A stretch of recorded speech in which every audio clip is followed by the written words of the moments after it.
of Indian ideas is here.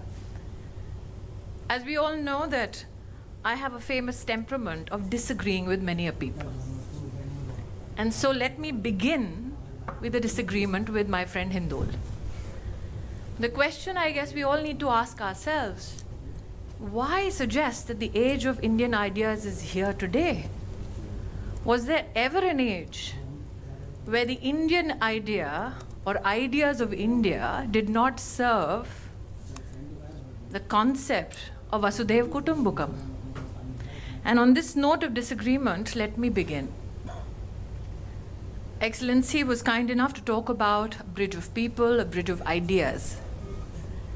And when we look back as to the ideas that emanated through years and centuries in our country, as a woman, possibly the most widely known idea that I hold dear to my heart till date is the fact that world over today there is a conversation about rights of women.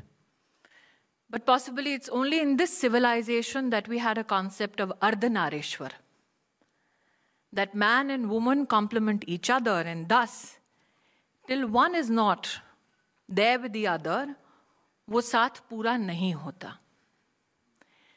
Possibly we are the only civilization in the world where Saptapadi, the marriage contract, is not written by a man, but actually written by a Rishika, a woman.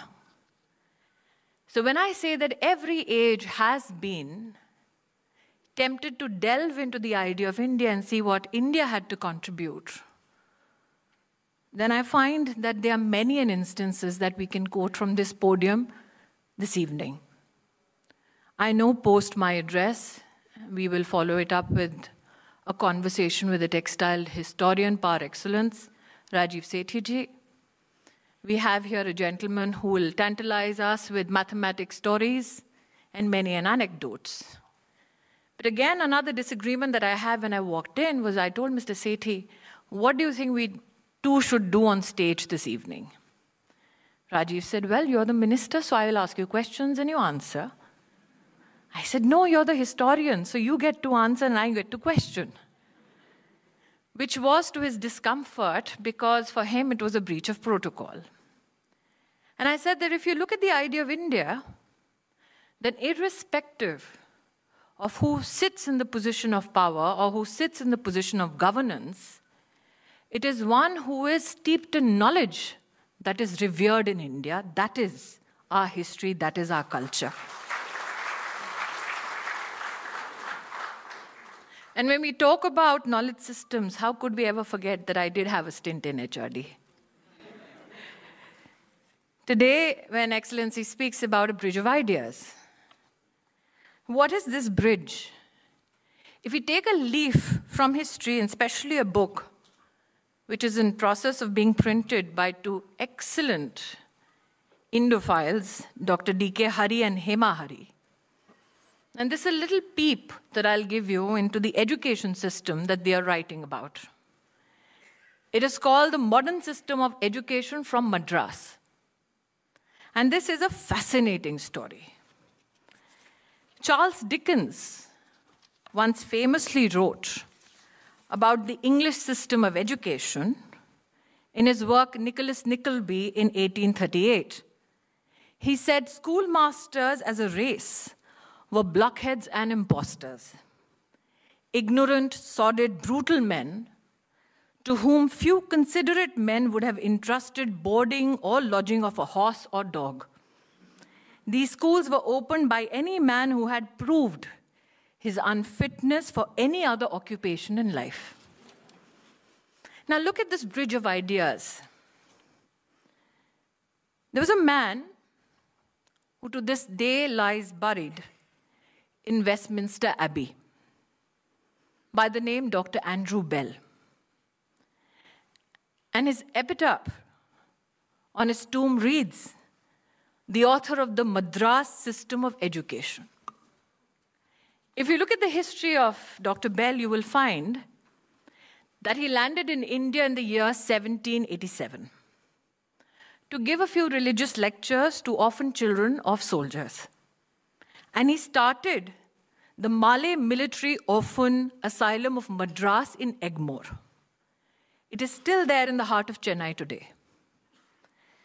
Now, while he was searching for teachers of his school, he came across a Malabar school teacher who was teaching his students by just writing in the sand.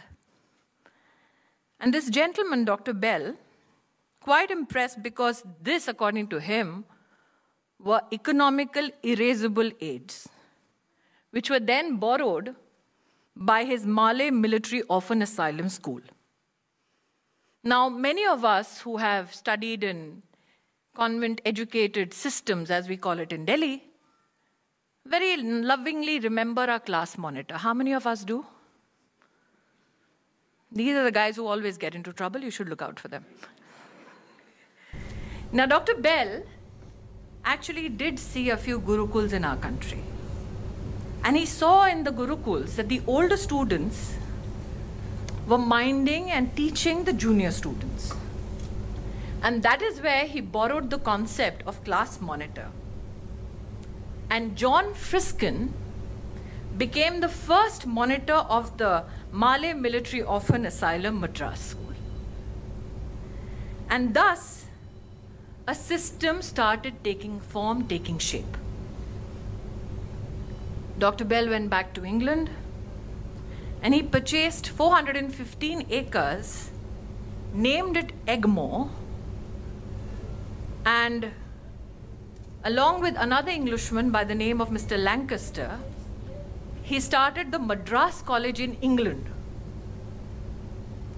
Now, in the Gurukul that Dr. Andrew Bell had seen, there was a very popular way of studying where post the teacher leaving, students would sit together and discuss what was studied and how to approach that same topic later.